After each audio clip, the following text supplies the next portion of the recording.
लेकुराचे हित वाहे माऊलीचे चित्त ऐसे कळवळ्याची आती करीला भावीन प्रीती पोटी भार बाहे त्याचे सर्वस्वही साढे ऐसे कळवळ्याची आती करीला भावीन प्रीती तुका म्हणे माझे तुम्हा संतावरी ओझे ऐसी कळवळ्याची आरती करीला भावीन प्रीती यौंतः प्रविश्य मम वाचि विमां प्रसुप्ता संजीवयत्यखिल शक्तिधरः स्वधाम्ना अन्योषहस्तश्चरणश्रवणत्वगादीन् प्राणान् नमो भगवते पुरुषाय तुभ्यम् महायोगपीठे देवी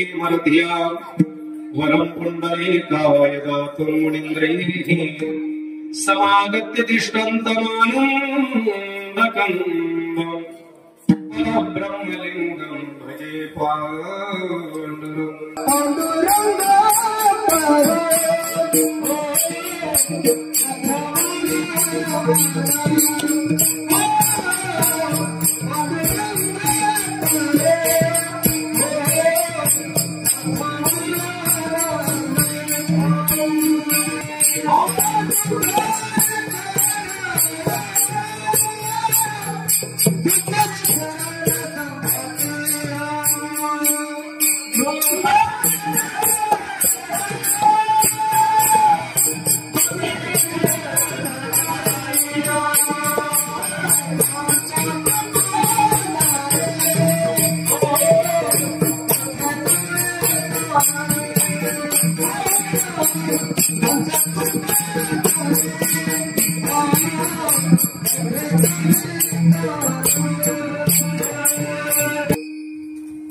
जयांची केली स्मरण होय सकळ विद्यांच्या अधिकरण तेज बंधू श्री चरण श्री गुरूंचे ते नमस्कार आता कला कुशली काही चरणी बोलतो वचने अति भाविक तुमचा अनुग्रह लाधलो पावन झालो चराचरी कली पुराची वाहे माऊलीचे चित्त ऐसी कळवळ्याची आरती करीला भावीन प्रीती विठ्ठल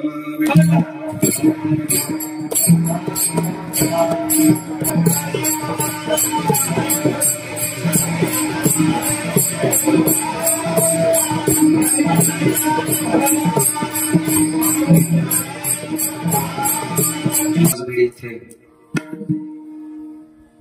भगवान शंकराच्या मंदिराच्या सानिध्यामध्ये आपल्या सर्व संत मंदिराच्या उपस्थितीत आणि सर्व भाविक भक्तांच्याही उपस्थितीत विशेष अतिथी उपस्थिती म्हणजे गायकवाडताई आज प्रत्यक्ष कीर्तनाला माझ्या समोर आहेत.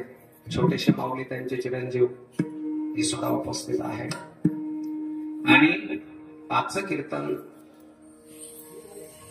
हे सुधाकरराव ठोसर त्या ठोसर परिवाराने हे आयोजित केलेली कीर्तन सेवा पण कारणाशिवाय कार्य त्या ठिकाणी असणार हे उत्पन्न होत नसतं. काहीतरी कारण असलं पाहिजे त्याला. हे जे कारण आहे आपलं कीर्तनाचं आजचं हे म्हणजे सौभाग्य होते आमच्या सुनीताताई सुधाकर ठोसर एक असं व्यक्तिमत्व ठोसर घराण्यातलं अगदी कमी वयामध्ये 1 वर्षापूर्वी आपला देह सोडून त्या ठिकाणी असणाऱ्या निघून गेलं. इथला देह तर समर्पित करून प्रत्येकाला जावं लागतं हे काही नवीन नाही. उपजेते नासे नासे ते पुनरपे दिसे हे मृतिका यंत्र दैसे परिभ्रमेता जाणं प्रत्येकाला ज्याचा निर्माण होत ते संपून जातात. ते स्वेद जार जांडा ज्योते चारी खाली निर्माण झालेले जीव इथं देह ठेवून निघून जातात.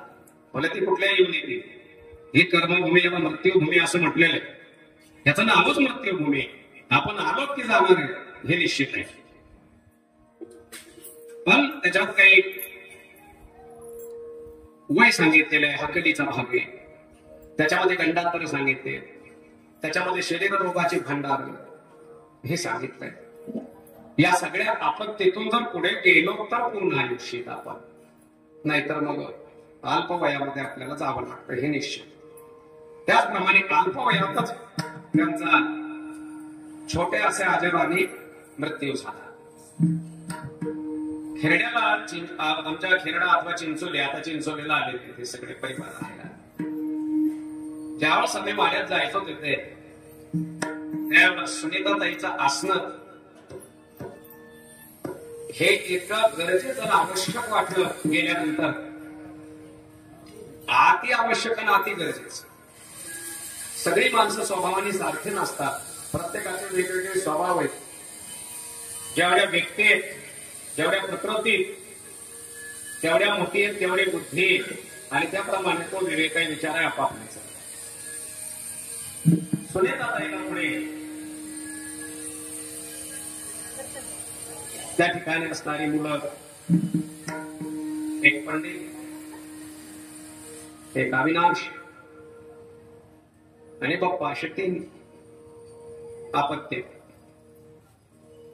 तिन्ही मुलं संस्कारी आहेत, निर्व्यसनी, पारमार्थिक आहेत. हे पुढे त्यांच्या वंशामध्ये अतिशय उत्तम आहे की लेकरं चांगली आहेत. हे त्यांच्याच कर्माचं फल आहे. ज्या मातेनं त्यांना लहानाचं मोठं केलं, ज्या वडिलांना त्यांच्यासाठी आतापर्यंत कष्ट केले आणि करत राहतायत, असे आमचे सुधाकर भाऊ. आजही लेकरांसाठी झटणे, पळणे, करणे, शरीर भिजविणे, तेच या कार्याच्या निमित्तानं उद्देश आहेत आपल्याला सांगायला जातं. प्रत्येक आई वडील आपल्या लेकरासाठी सर्व काही करत असतात.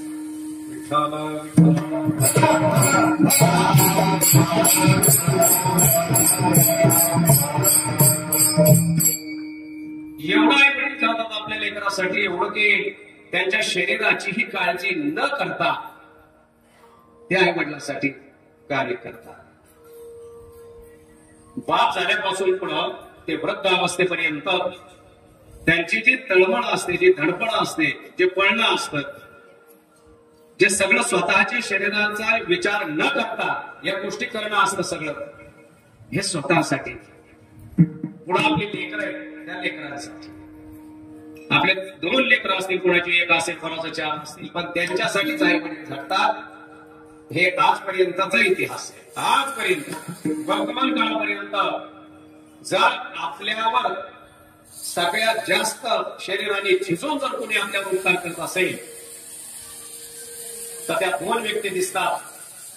आई वडील एक, आणि दुसरा क्रमांक संत विठ्ठल.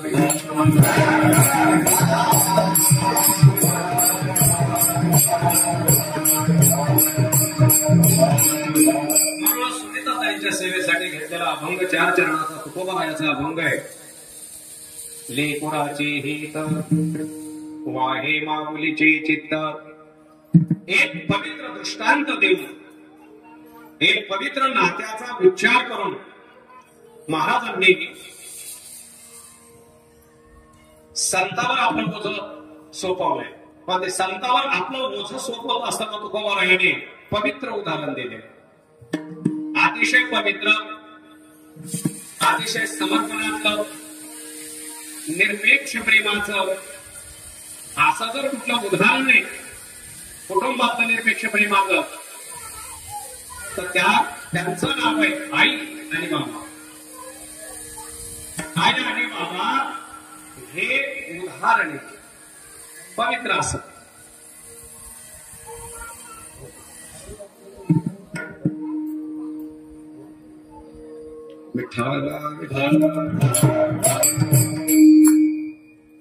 एवढं प्रेम असतं आईचं आपल्या लेकरावर.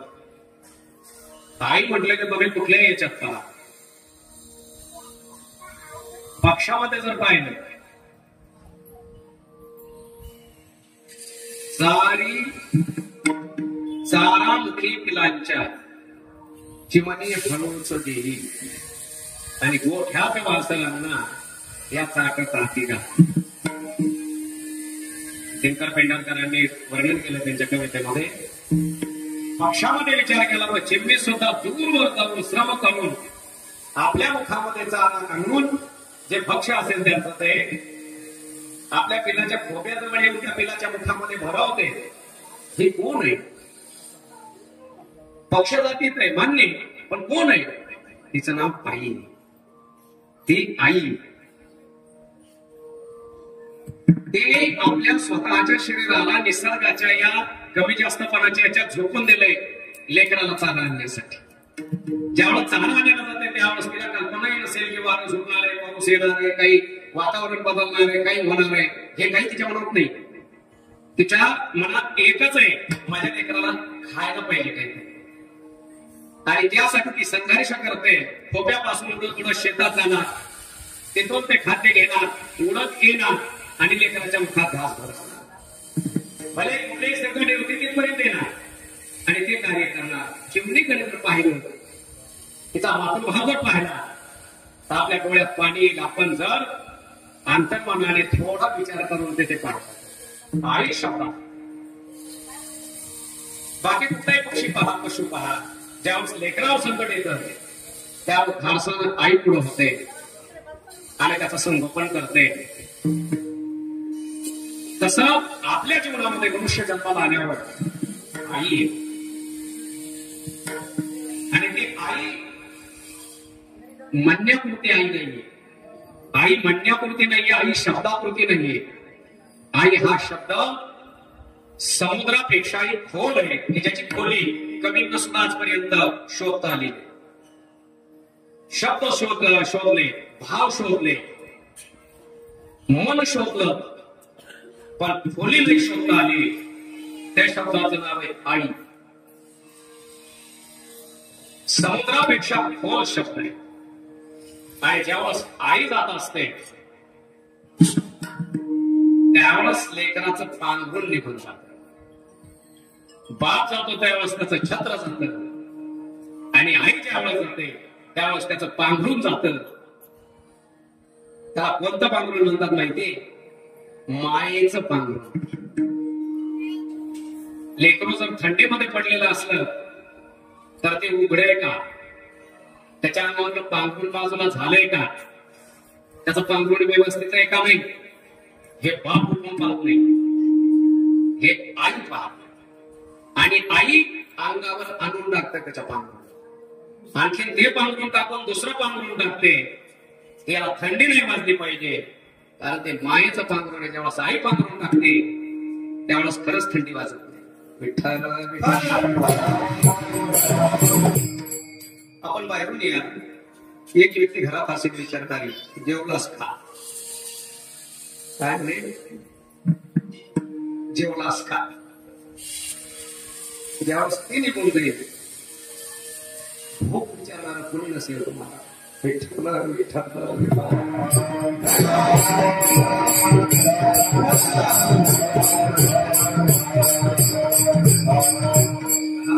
आईचा भाव असतो. सगळ्या अंगाने सगळ्या बाजून बिना पगाराचा सेवक ज्याला म्हणतो आपण, ज्याला पगारच नाही काही, आणि न म्हणता न उच्चार करता न काही म्हणता मनाने जाणून सेवा करणारा एकच सेवक आहे घरामध्ये. त्या सेवकाचं नाव आहे आई. ती एकदा गेली की आपण सरळ गेलं म्हणून सांगायचं. आपला देवच गेला, कारण वेद असं सांगतो मातृदेव भव, पितृदेव भव, नंतरचा विषय पितृदेव भव, आचार्य देव भव, नंतर अतिथी देव भव. ही आई असते. सगळ्यात जास्त अवघड विषय सांगायला असं तो आई असतो बरं का. अनुभवायला सोपा, पण सांगायला सगळ्यात अवघड आहे. त्या भावामध्ये जाणं फार अवघड असतं. एकटा अंतर्मन सांगत होता गायकवाड काही कीर्तन करायचंच नको मला. आणि एकीकडून त्या वातावरणाचे एवढे उपकार आहेत आपल्यावर की त्या मुलातून मुक्त कसं व्हावं किंवा कसं उतरता येईल, हा एक मनामध्ये भाव आल्यामुळे मी कीर्तन स्वीकारलं. नाहीतर मी सुनीताताईचं कीर्तन करू शकत नाही. विठ्ठल विठ्ठल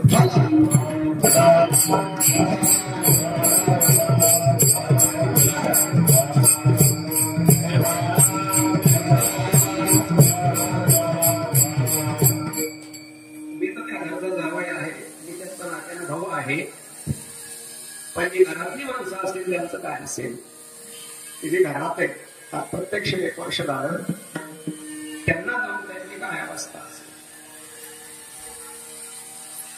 बाबूंचं जीवन कसं असेल. जीवनामध्ये 2 चाकावर प्रपंच चालतो. एक पत्नी एक पती एकमेकाला जाणून भाव जाणून ते सगळं करावं लागतं. पण ज्यावेळेस पत्नी जाते त्यावेळेस कळतं की पत्नीची किंमत काय, आणि ज्यावेळेस पती जातो त्यावेळेस त्या स्त्रीला कळत असतं की पती म्हणजे काय. ज्यावेळेस आई जाते त्यावेळेस त्या परिवाराला कळते की आई म्हणजे काय, आणि ज्यावेळेस बाप जातो त्यावेळेस कळतं की बाप काय होता गेल्यानंतर. या सगळ्या गोष्टी त्या लक्षात येतात. असं आईचं जीवन हे पूर्ण त्यागात बिना पगाराचा सेवक म्हणतो ना मी, ही आई. तुम्ही लहानपणी आईला म्हणत नाही की आई मला स्नान घाल, आई स्नान घाल. तुम्ही म्हणत नाही आईला आई मला कपडे घाल, मी असं उघडायचं आई कपडे घालते. आपण म्हणत नाही की मी चांगलं दिसत नाही आई मला मेकअप करतं, आई मेकअप करते. आई मला गालात काळा टिप्पा देतेस का, माझा मेकअप झालाय पण मला आता दृष्ट होईल, पण आई काळा टिप्पा देते. आई मला भूक लागली असं म्हणण्याची वाणी सुद्धा फुटलेली नसते, तरी आई आपल्याला पासते. आई आपल्याला खाऊ घालते, आपल्याला शब्द फुटत नसतो त्यावेळेस. हे सगळं बिना पगाराचा सेवक घरातला आपलं सगळं करतो. हे उपायामध्ये घेतात. ज्यावेळेस असं काढतो तुम्ही एखाद्याला काम सांगून पहा, दुसऱ्या आई सोडून कोणाला काम सांगा, बायकोला सांगा पाणी आणले, बायक म्हणा हरभरा घेण्याची काय काय रीता असते काल असते काय. 2 वर्ष झाले लग्न, हाताने पाणी घेता येईल का, तिथं वाटलं तिथं गेलं असं तिथं पाणी का दिसत नाही. हे शब्द 2 वर्षानंतर ऐकून घ्यावं, लवकर नाही 2 वर्ष ऐकून घ्यावंच लागते. सगळं ऐकून घ्यावं लागतं ते त्याच्यानंतरच आहे. 2 वर्षानंतर लग्न नाही. पण आईचं तसं नाही. तुमचं लग्नही होत आहे, तुम्हाला कुठंही होत आहे, आणि आई घरी असू द्या आणि तुम्ही पाणी मागा व्हायला म्हणून मंडळीला, ती जर नाही आली तर पुढच्या 2 मिनिटाच्या आत आई तुम्हाला पाणी घेऊन येईल. हे घे पाणी, कशाला हे घे पाणी. हे काय आंतर म्हणे.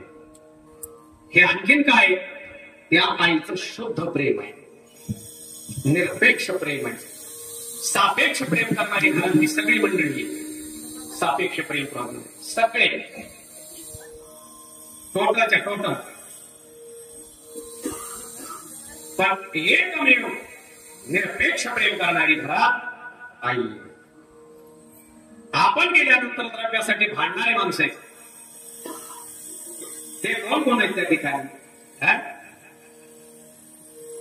भाऊ आहे, मंडळी आहे, मुलं आहेत, हे कोणी तिने भांडत येतो संपत्तीसाठी. आई एक असं पार्ट आहे घरात, आपल्या लेकराशिवाय तिला काहीच पाहिजे नसतं.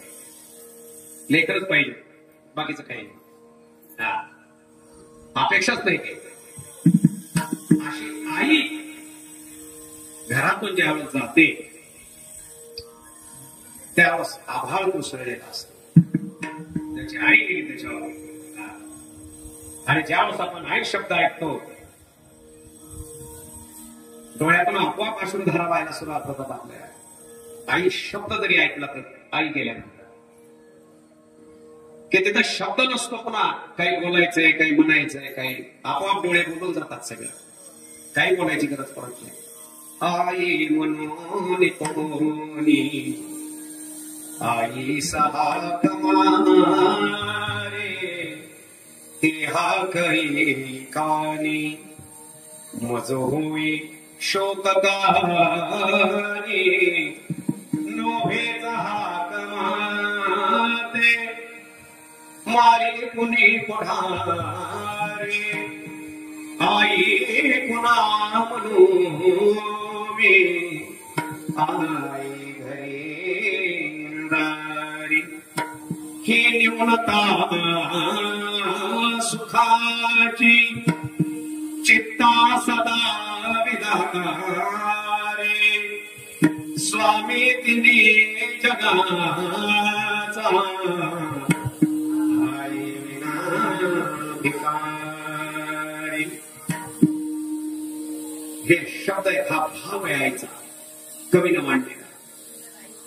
आई जर कोणी शब्द उच्चारला आमचं हृदय व्याकुळ होऊन जातं त्या ठिकाणी,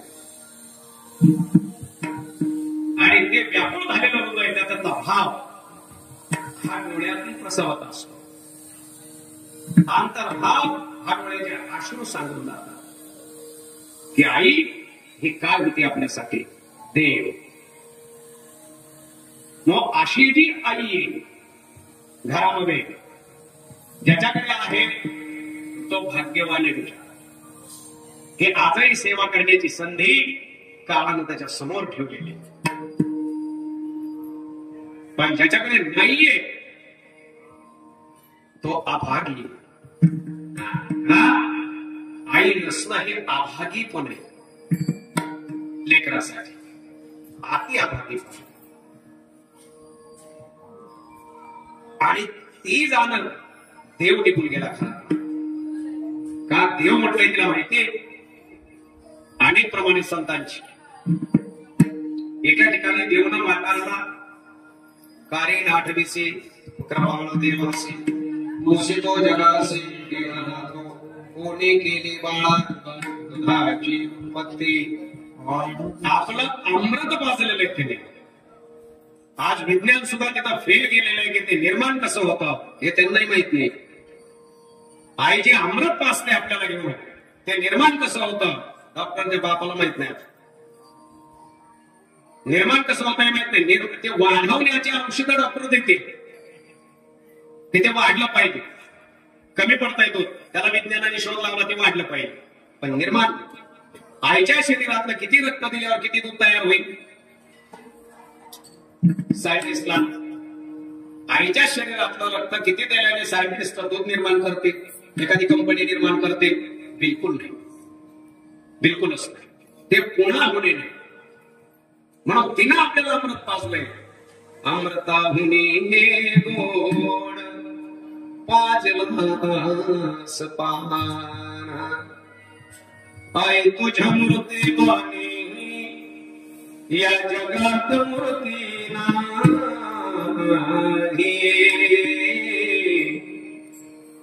अनमोल जन्म दिला गाई तुझे उपकार फिटणार नाही. तीन ऋण घेऊन जन्माला आलेला मनुष्य. तीन ऋण आहेत आपल्यावर. कर्ज वेगळं आणि ऋण वेगळं. शब्द कसे आहेत? कर्ज वेगळं आणि ऋण वेगळं. कर्ज आपण केलेल्या उद्योगातून आपल्याला कर्ज होत असतं, आपण मागव उद्योग केले. पण ऋण जे ते जन्माला आलो की लागलीच.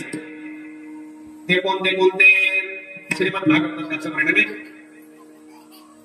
एक देवाचं ऋण आहे, दुसरं ऋषींचं ऋण आहे संतांचं, आणि तिसरं पितृऋण आहे. तीन ऋण घेऊन आपण जन्माला आलोय. आहेतच आहेत आपल्यावर. देवऋण कशाला भेटतं? नाम येत नाही किंवा कुठं येत नाही, ज्ञान येत नाही. तिथं जाऊन सहकार्य आणि भगवत चिंतन.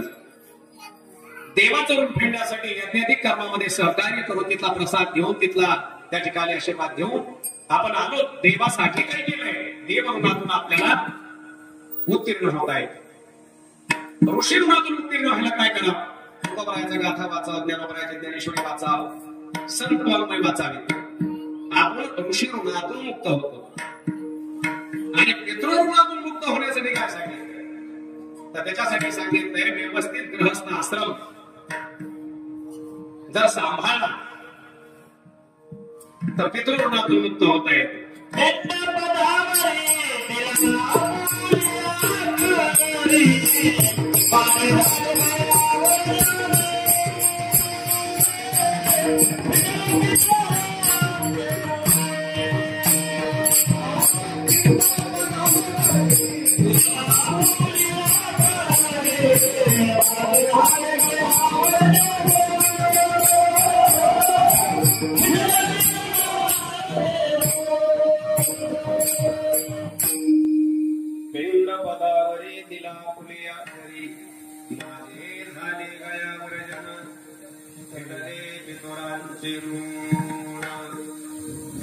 पितरांच्या सेवेत त्या ऋणातून उत्तीर्ण होत आहे. पितरांच्या सेवेत आईच्या ऋणातून मुक्त व्हायचं तर त्याला सेवा, पितर ऋणातून मुक्त व्हायला या शरीराची सेवा करावी. या शरीरानं, ज्या शरीराला आईनं वडिलांना आपल्याला आईनं जन्म दिलाय त्या शरीरानं सेवा, या शरीरानंच मूत्र भाव लागतात. आईच्या सेवेसाठी आता सुशिक्षित लोक सांभाळायला माणसं करतात. आई वडील सांभाळायला माणसं आणि कुत्रे सांभाळायला की स्वतः. कुठं जायला गेले कुत्र्याला शिशू करायला घेऊन चालतो. माय घातली नेऊन अनाथ आश्रम, बाप घातला नेऊन अनाथ आश्रम आणि कुत्र्याला घेऊन चलत रस्ते आखोडक्या चिठ्ठीवर पुढचे काय सुशिक्षित आहे. कुत्रे सांभाळायचे आम्हाला परवडतात पण आई वडील सांभाळायचे आम्हाला नको वाटतं. कलीचा प्रभाव किती आहे पहा, कसा आहे पहा, कोणत्या दिशेनं चालला पहा. ज्याला कुत्रे सांभाळायला म्हणतो आई वडील आवडत नाही त्याच्यापेक्षा आणखीन काय भयंकर आपल्याला पाहायला भेटत. कुत्र्यावर खर्च तरी साधा आहे का? आई वडिलांना कमी खर्च येते सांभाळायला, इतका कुत्र्याचा खर्च आहे. त्याचे बिस्किट पुढे वेगळे, त्याचा आहार वेगळा आहे, त्याचं भोजन वेगळं आहे, त्याची टायमिंग वेगळी आहे. आणि आठ मोठ्याने त्याला टाइम झालं माझ्या बाप्पा तरी गप्प असतील. मोठ्याने करून बेजार करून टाकतं सगळं. मग ते बायकोला म्हणतो तुला कळत नाही का? त्या आणायला त्याला भूक लागली माय तिथं जाणार आश्रमात जेवढी करायची वेळ माहिती तिचं काय झालं कल्पनाच नाही. हे असं चालत असेल तर कसं जमेल बाबा? या शरीरानं आई वडिलांची सेवा केली पाहिजे. आई वडील कुठे नेऊन घालीत म्हणून अशी आई आपल्या घरात नाही. विनामूल्य सेवक म्हणून ज्याला संबोधलं जातं तो देव आहे प्रत्यक्ष आपल्याकडे. आणि आपल्या लेकराचा सर्व भाव जाणून अंतःकरणात जाणणारी चित्तामध्ये त्याच्या निर्माण होतं की माझ्या लेकराला काय काय पाहिजे. त्याचे लहान लोक सुद्धा लेकराला लागले की आईला कळते बरं का, लक्षात ठेवा. आपल्याला लागल्यावर आपल्यालाच कळते पण लेकराला जर भूक लागली तर ती आईला कळते. आपण हाताने खायसारखे झाल्यावर ठीक आहे की आपल्याला आपण घेऊन खातो पण जोपर्यंत ही क्रिया आपली चालू होत नाही हाताने घेऊन जायची तोपर्यंत त्याची ताप ही आईला कळते. आई ते जाते. आईच्याच मनात तो भाव आहे, ते प्रेम आहे, इतर कोणी जाणू शकत नाही. तो का बरा आहे अभंगाच्या पहिल्या चरणात.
चित्त वाहे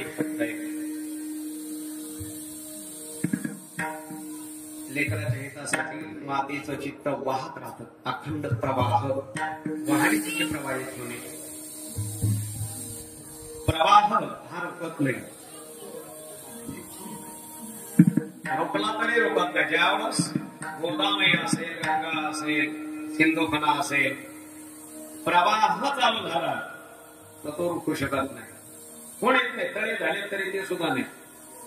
हा, ज्यावेळेस प्रवाह चालू असतो ना, प्रवाह, त्यावेळेस आपोआप दार उघडतात तलावाचे सुद्धा. तो प्रवाह त्याला परवानगी दिली जाते त्या प्रवाहाला. कारण प्रवाह इतका श्रेष्ठ आहे, समुद्राला मिळेपर्यंत थांबत नाही. तसं आईचं प्रेम आपल्या लेकराच्या हिताविषयी एवढं प्रवाहित असतं. जोपर्यंत तिच्या शरीरामध्ये प्राण आहे तोपर्यंत प्रवाह तिचा आपल्या लेकराबद्दल चालू असतो. तोपर्यंत वाहे प्रवाहित होत. वाहे माऊलीचे चित्त. चित्तामध्ये जर कोण नाही तर फक्त आपलं बाळ बाळ हे तरी इतका भाव तिच्या शरीरात तिच्या चित्तामध्ये प्रकट होण्याचं कारण निरपेक्ष प्रेम. निरपेक्ष प्रेमानेच हा प्राप्त झाला, प्रकट झाला हा भाव. आणि एवढा कळवळा, एवढा कळवळा, इतका कळवळा. तुम्ही आईला काही आणा नाही तर नका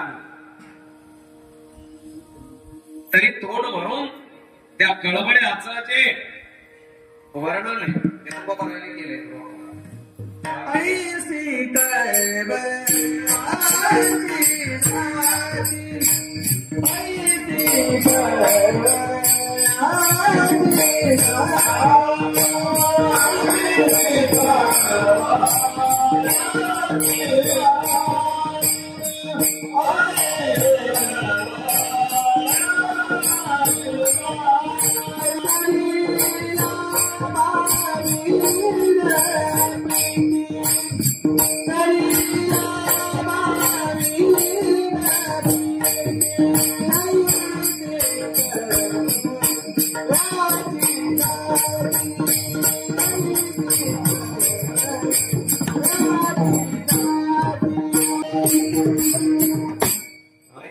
कळवळ्याची यात्री करेला भावीन प्रीती. आईच्या मनात प्रेम निरपेक्ष आहे. एक विचार करा बारी. ज्यावेळेस आई आपली गावाला जाते, बाहेर जाते, कधी बाजारला जाते, कधी यात्रेत जाते, त्यावेळेस आई आधी असं आपल्याला कळाल्याबरोबर आपण पळत जातो. आईच्या कपड्याला मिठी मारतो की आई तू मला काय आणलंस, मला काय आणलंस. अशा वेळेस तिने तिच्या बाळासाठी काहीतरी आणलेलंच असतं बरं का पिशवीमध्ये. ती कधी विसरत नाही की आपल्याला काही न्यायचं नाही, असं कधी होणारच नाही, कधीच नाही होणार. काय आणलंस म्हणून तर तिला घरात येऊ देत नाही तर पिशवीला आणि थांब मी देते तुला. घरात गेल्यानंतर पिशवीमध्ये त्याचा खेळ निघेल, त्याचा खाऊ निघेल. तरी लाभावीनं बाहेरून आणलंय. पण ज्यावेळेस आपण एखाद्या वेळेस सहलीला गेलो शाळेत, गुरुजन आपल्याला पाहायला महाराष्ट्र दर्शनासाठी, आणि आपण शाळेतून म्हणजे त्या सहलीवरनं येताना गुरुजी सांगतात रात्री 2 वाजता गाडी येणार आहे मुलांची गावात. त्यावेळेस 2 वाजेपर्यंत डोळ्यात तेल घालून जागणारी त्या परिवारात फक्त आईच असते की माझं लेकरू 2 वाजता येणार. आणि ज्यावेळेस 2 वाजता ते दार उघडून अगोदरच बसते तिकडे वाजता दार उघडं ठेवून की आला तर त्याला त्रास व्हायला नको म्हणून ते आधीच. आणि ज्यावेळेस तू येतो त्यावेळेस आईने जर विचारलं त्याला की माझ्यासाठी काय आणलंस, मज्जात जरी विचारला असं सहज, तर त्याच्याकडे आईला देण्यासाठी काही नसतं. असं आहे. कधीच ते म्हणत एक सहजरित्या विनोदानं म्हणेल मला काय आणलं असतं, पण त्याच्याकडे काही नसतं. पण आईला काय म्हणत असतं माहिती, माझ्यासाठी तू जरी काही नाही आणलंस तर तू इथं माझ्या समोर आलास हेच माझ्यासाठी सगळं आहे. विठ्ठल विठ्ठल नाव कुठलाही नाही. संक्रांतीला अनेक बाया आपल्या मालकाला साड्या सांगल्या, या रंगात येणार त्या रंगात येणार, बाबा म्हणजे पिवळं घालू नका. मग पिवळं घालू नका म्हणजे काय, सगळं मंगळसूत्र सोडता सोनं मालका देऊन टाकायचं. सोनं पिवळंच आहे ना, मंगळसूत्र ठेवायचं बाकी देऊन टाकायचं. त्याला काळी म्हणजे गोडीला असते त्याच्यामुळे काही अडचण नाही. कारण मी तेव्हा पाचल्यामुळे तुमच्या लक्षात येईल काळे मणी असेल वाढत नाही, पण बाकीचं जे नुसतं पिवळं आहे ते देऊन टाकायचं सगळं. पाटल्या गिरल्या शिवणपीठ खुशी बोरमाळ येतानी झुंबर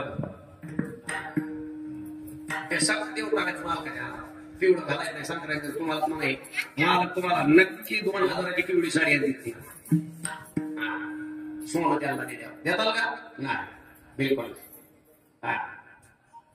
शक्यच नाही. पण आई आपल्या बाळासाठी काही द्यायला काही म्हणण्यापेक्षा आपला प्राण सुद्धा देते, हे तिचं निरपेक्ष प्रेम आहे. करीला भावीन प्रीती, एवढं प्रेम एवढं प्रेम. ते किती प्रेम असतं आईचं, तर ते एवढं प्रेम आहे निरपेक्ष की पोटामध्ये असताना आपलं जे ओझ आहे 2 किलो 2.5 किलो अशा वजनाचे आपण असतो आईच्या उदरात असताना, पण त्या ठिकाणी असताना तो भार ती वाहत असताना ती भार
संत पाय ते थोडे मोठा मरणावाचो सर्वता जरूरचे बाबा आज या कीर्तनासाठी उपस्थित आहे. एकूण काय वाटतंय उपस्थित आणि बाबा उपस्थित दोन्हीच्या मध्ये मी सापडूया. पण बाबा आले, हे संतांचं येणं एखाद्या प्रथम पुण्यस्मरणाला श्राद्ध दिनाला आपल्या मंडपात येणं हे कुळाचा उद्धार करणार असतं.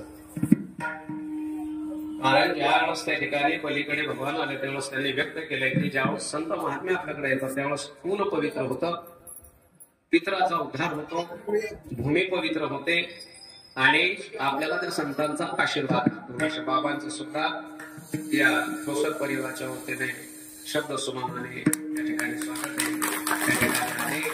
संतांबद्दल कृतज्ञता व्यक्त करावी त्या दृष्टीनं हे 2 शब्द कृतज्ञतेसाठी मी बोललो त्या ठिकाणी. विठ्ठल विठ्ठल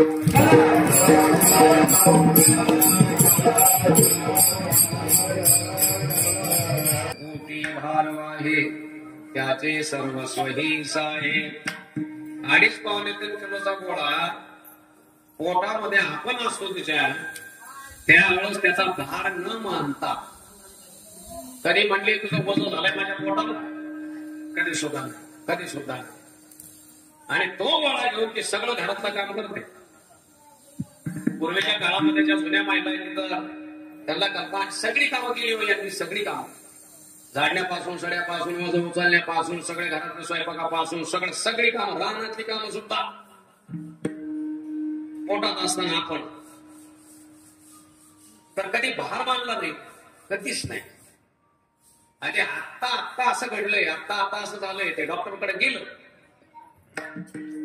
की खेळ सकाळी झाला.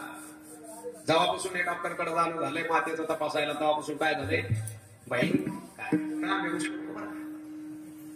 ते गेलं असंच घेते नुसता का होईल तांब्याला हातात नाही येत नाही. तांब्या पाहिजे असल्या तर सासूला सांगते मला डॉक्टर म्हणले तांब्या उचलू नका, तांब्या तुम्ही भरून द्या, मी गेला असंच घेते. काय नाजूकपणा एवढा डॉक्टरनं वाढवला त्यांचा. आणि काय सांगितलंय म्हणजे त्याला साऊंड एक इंग्रजी शब्द आहे बघा, ते एक इंग्रजी शब्द आहे बेड रेस्ट.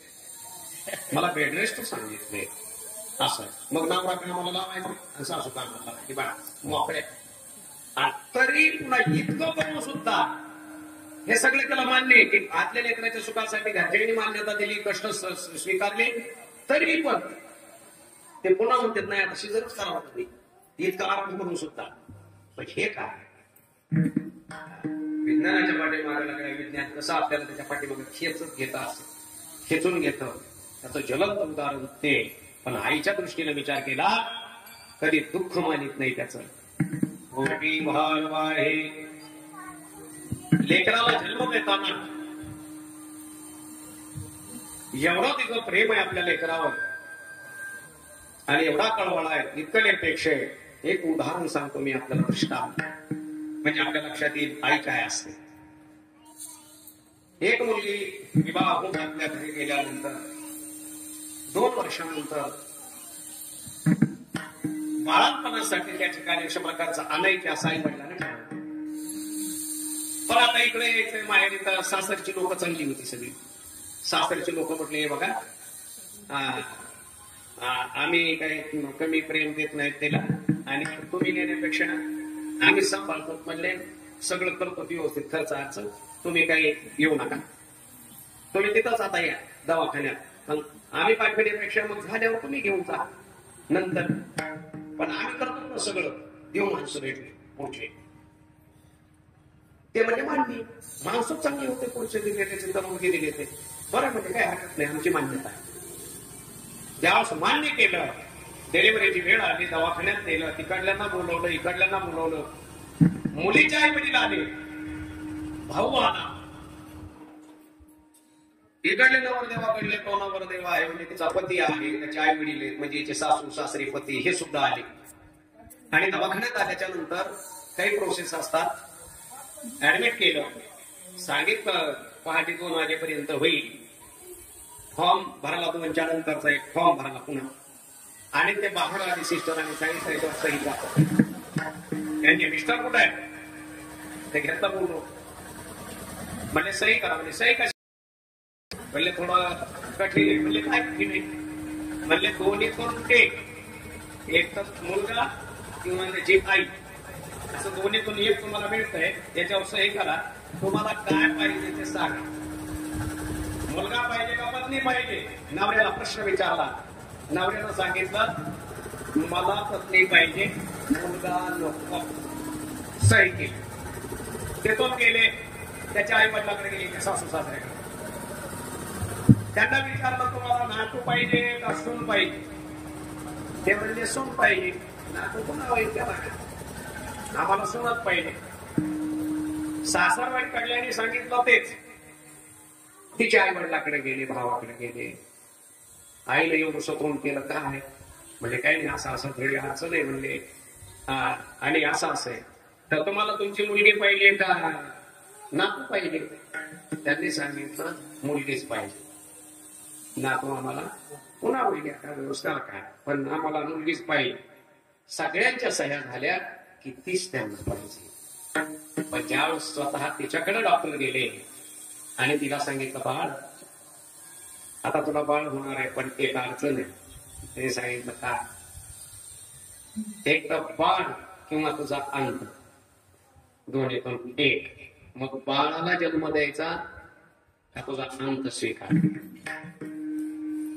दोन्हीतून एक. आई कशाला म्हणतात एकाच वाक्यात सांगतोय, बाळाचा जन्म झाला तर तुझा अंत होईल. मग तुझा अंत मान्य का बाळाचा अंत मान्य. तुला जिवंत राहायचं असेल तर बाळ राहत नाही, आणि बाळ या जगात यायचं असेल तर तू राहत नाहीस. तिनं सांगितलं डॉक्टर मी जग पाहिलं, मी जन्माला आले, मी जग पाहिलं, माझं लग्न झालं, प्रपंच काय असतो, संसार काय असतो, सासर काय असतं, माहेर काय असतं, जग कसं असतं, हे सगळं मी अनुभवलंय. पण हे पहा डॉक्टर, आता जे जन्माला येणारं बालक आहे त्यांना अजून बाहेरचं जगच पाहिलं नाही. म्हणून मी माझा मृत्यू स्वीकारायला तयार आहे, पण माझं बाळ जन्माला आलं पाहिजे. याला म्हणतात आई. याला आई शब्द. ते म्हणले माझा अंत झाला हरकत नाही. शब्द कसा आहे? बाळांत. शब्द कसा आहे? बाळ अंत. बाळाच्या जन्माला येण्यात आईचा अंत होऊ शकतो, याचं नाव बाळांत आहे. आईनं मृत्यू स्वीकार ते मला नको करायचं. माझं बाळ जन्माला आलं पाहिजे, त्याने हे जग पाहायला पाहिजे. अशा प्रकारची आई मोठी भारवा आहे त्याचे सर्वस्वही. आता सर्वस्वही साहेब म्हणजे जन्माला आल्यानंतर सुद्धा तिला त्रास आहे. तिला तिखट खाता येत नाही, तिला खारट खाता येत नाही, तिला आंबट खाता येत नाही, तिला मननी काही खाता येत नाही. नुसतं डाळीचं पाणी आणि ज्वारीची भाकरी, बस एवढंच. बाकी काहीच नाही, काहीच नाही. आणि कवर 1 वर्ष. आणि अगोदरही काही खाता येत नाही, कारण त्याची बाधा लेकराला होते. म्हणजे अगोदर तो 1 वर्ष, नंतर तो 1 वर्ष, 2 वर्ष ती सगळं सहन करते. त्याचे सर्वस्वही आहे. पोरा आई पप्पाला मारतात, ते सुद्धा आई सहन करते. कधी कोणाला जाऊन सांगणार नाही मला यानं मारून. कधीच नाही, कारण ती आई आहे. बायकोला चापट मारून बघा, सगळा गाव गोळा करते. आईला बोलून पहा, आई तुम्हाला एक शब्द कोणाला कुठं उच्चारणार की माझ्या लेकराचं नाव जाईल, माझ्या लेकराला लोक वाईट म्हणतील, माझ्या लेकराला फार जपत येते त्या गोष्टीला. कारण त्याचे सर्वस्वही साहे. सर्व सहन करणार असं कोण आहे तर घरामध्ये आई असते. विठोबा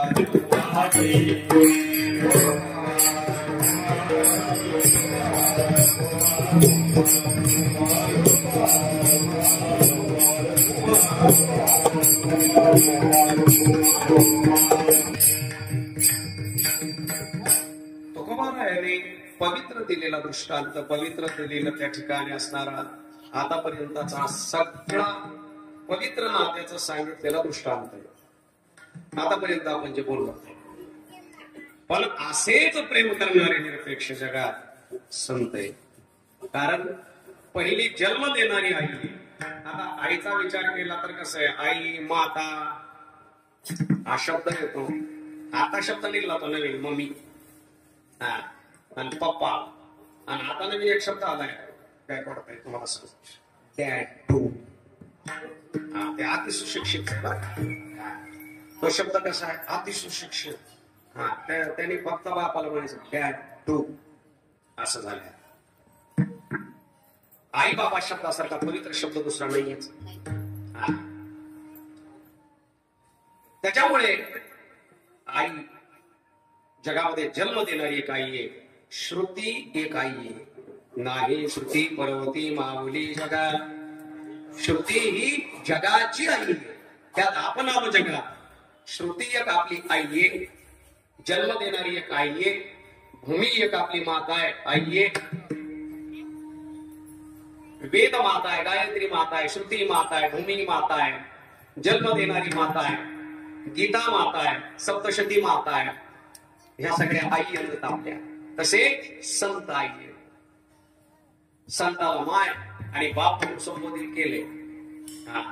तुम्ही संत माय बाप कृपावंत कायमी पतित कीर्तिवान अवतार तुम्हा धराया कारण धरया जन जड जीव.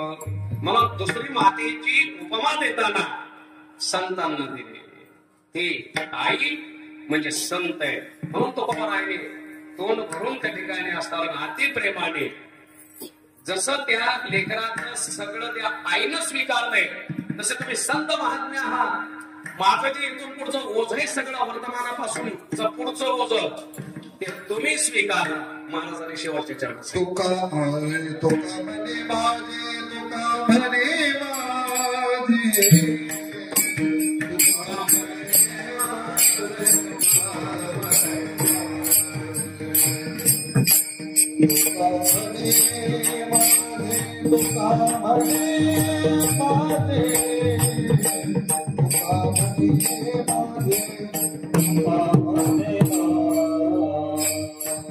Thank you.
ऐसी तळवळ्याची हाती करीला भावी न प्रीती.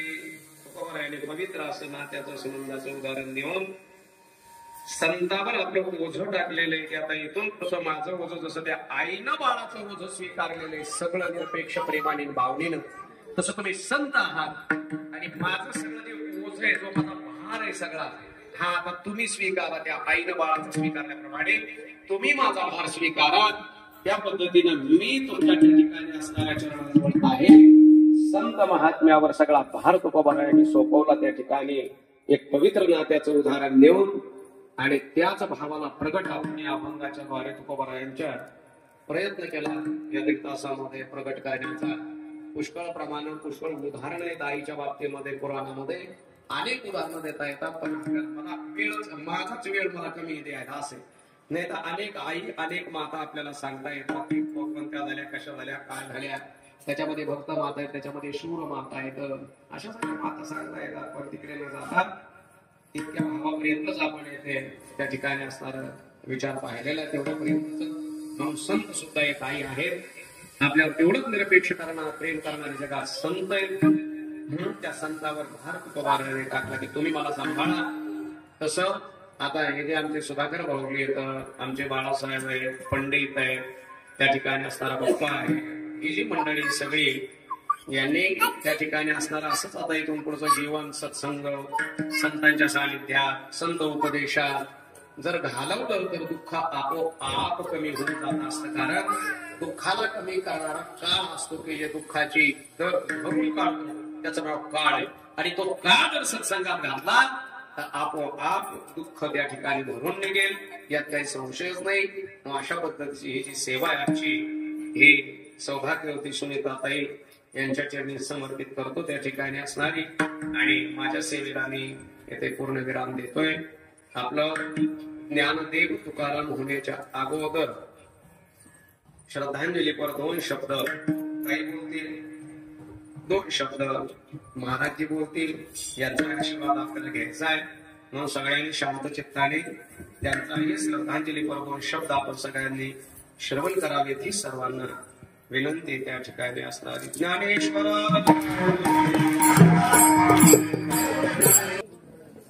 देहाची या गावालिया जन्म मृत्यूच्या सबळ्या नाम म्हणू नये धनंजया ज्यापरी. आज या ठिकाणी आपल्या सर्वांचे लाडके आपल्या या राधाकृष्ण नगरीचे देवप्पा आमच्या बंधू हरिभक्त पराय आदरणीय अविनाशजी देवा प्रसर यांच्या मातुश्री आदरणीय वैकुंठवासी सुनीताताई सुधाकर रावजी प्रसर यांचा हा प्रथम पुण्यस्मरणाचा कार्यक्रम अर्थात वर्ष श्राद्ध म्हणून ज्याला आपण संबोधतो. आणि आज त्यांना आपल्यामधून जाऊन 1 वर्ष पूर्ण झालं. दिवस निघून जातात बरं का, पण अंतःकरणातल्या आठवणी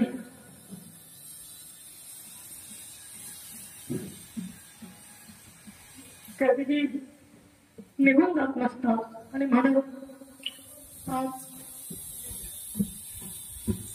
त्या भगवंतासमोर आपल्या हातामध्ये 2 पिशव्या घेऊन उभे असतील वर्ग. एका पिशवीमध्ये त्यांनी जन्मभर केलेल्या पुण्याचा साठा असेल आणि एका पिशवीमध्ये आजच्या या कीर्तनाचं पुण्य त्यांच्या असेल. आणि त्या 2 पिशव्या भगवंत अतिशय प्रेमाने उघडून पाहत असेल बरं का. कारण आजच्या दिवसापर्यंत आत्मा भटकत राहतो आणि आज त्या आत्म्याला मुक्ती भेटण्याचा हा दिवस आहे. आणि म्हणून आपण कीर्तन भजन यासारखे कार्यक्रम ठेवत असतो.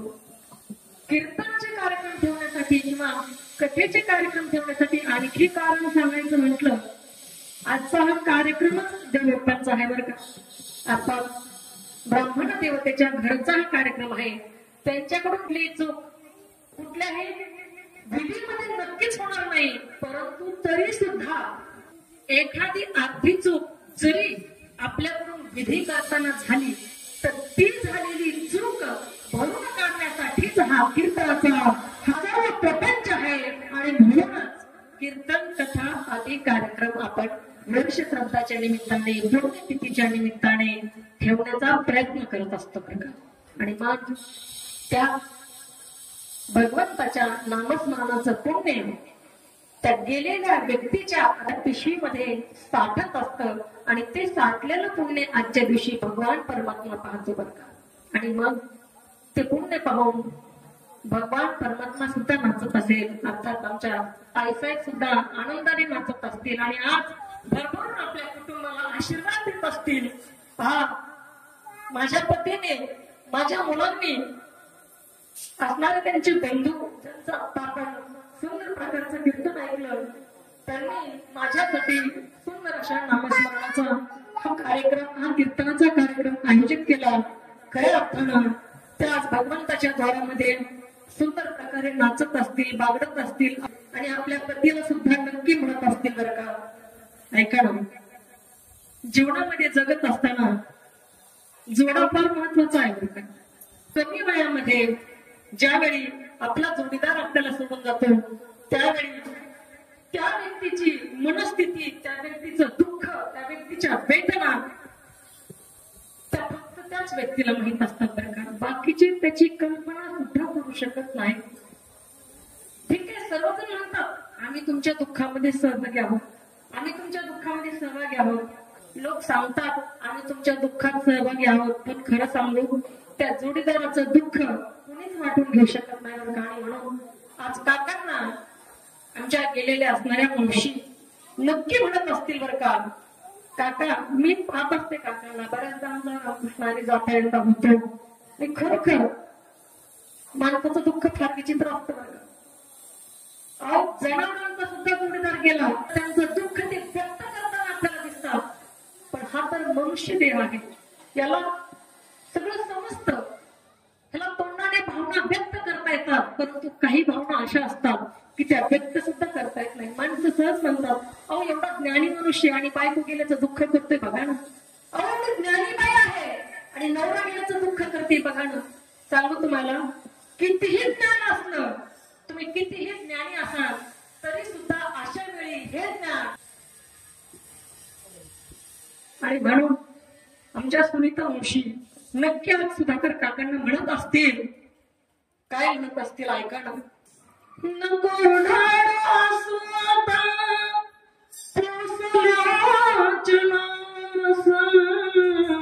हे सख्या आता रडू नकोस रे तू. आता तुझ्या डोळ्यातले अश्रू पुसून काढ, पुसून काढ. तुला परिवारासाठी जगायचं रे सख्या. ते आमच्या सुनीता वंशी म्हणत असतील बरं काय का. नको ढाळू असू आता,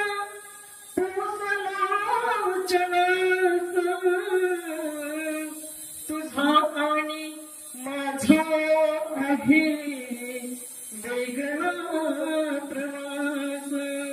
तुझा आणि माझा आहे वेगळा प्रवास. मान वाढवी तू माझा या जन्मीचा, पराधीन आहे जगती पुत्र मानवाचा. पराधीन आहे जगती पुत्र मानवाचा. आपण सर्व पराधीन आहोत त्या भगवंताच्या इच्छेपुढे. आपल्याला काहीही करता येत नाही. त्या नियतीच्या पुढे आपण हतबल आहोत सर्वजण. आणि म्हणून आज गेलेल्या आमच्या सुनीता मावशींना 1 वर्ष पूर्ण झालं. आज त्यांच्या हा मुक्तीचा दिवस. पुढच्या त्या ज्या योनीला जातील देवा, त्या योनीमध्ये त्यांना सुंदर असा परिवार दे, सुंदर सुंदर गोष्टींनी त्यांचं जीवन परिपूर्ण कर. तीच या ठिकाणी ही मागणी भगवंताकडे करेल. आणि पुन्हा एकदा साधू संतांच्या पायी नमत माझ्या 2 शब्दांना विराम देते. रामकृष्ण. सुंदर आधी भागवत सांगतायत. ज्ञानोबारायच्या अवघित भाषेत सांगायचं म्हणजे साच आली मोह मिळले आले रसाळ. शब्द देश कलोल अमृताचे. शब्द तेच असतात, अक्षर तेच असतात, पण बोलण्यामध्ये फरक असतो. आता जर सांगितलं महाराजांनी किंवा ताईने, डॅडी आणि मम्मी ही माझी आई आहे, ही माझ्या बापाची कोण आहे, बायको आहे. अर्थ काय आहे, आई आणि माझ्या बापाची अर्थ एकच आहे, पण बोलण्यामध्ये माधुरता कोणता, ते मवळ कोणता शब्द आहे, साच आणि मवळ असं त्यांच्याकडे, त्यांचं माझ्याकडे नेहमी भागवत असायचं. नेहमी आम्ही मित्रत्वाच्या नात्यासारखे मी संन्यासी, ते ब्राह्मण आहेत, तरी पण आमचं इतकं स्नेह. आणि त्या स्नेहामुळे त्यांनी सांगितलं, बाबा माझ्या आईचं प्रथम वर्ष श्राद्ध आहे. आणि खरं सांगू का तुम्हाला, ज्याच्या जीवनातून आई वडील निघून गेले असतील त्यांना विचारावं आई वडिलांची काय किंमत आहे. मी नेहमीच सांगत असो, आपल्या जीवनामध्ये सर्व काही मिळेल, पण आई वडील गेल्याच्या नंतर आपल्या पाठीवरून हात फिरवणारा कोणीही मिळणार नाही. आपल्या पाठीवरून जर कोण हात फिरवत असेल तर ते आई, दुसरे वडील. आपल्या जीवनामधून मायेच्या पाठीवर हात फिरणारे आपल्या जीवनामध्ये 2च व्यक्ती आहेत. ज्ञानोबाराने, तुकोबाराने, साधू संतांनी ते मातेचं खूप मोठं सुंदर वर्णन केलं. तुमेव माताचे पिता, तुमेव बंधुसे सखा, तुम विद्या द्रविणन, तुमेव मम देवं सर्वदेव. भगवान परमात्म्याला माता असं म्हटलेलं आहे. तुकोबाराने सुद्धा म्हटलेलं आहे, कृष्ण माझी माता, कृष्ण माता, बहीण बंधू चुलता कृष्ण माता. सर्व साधू संतांनी सुद्धा मातेचे वर्णन केले.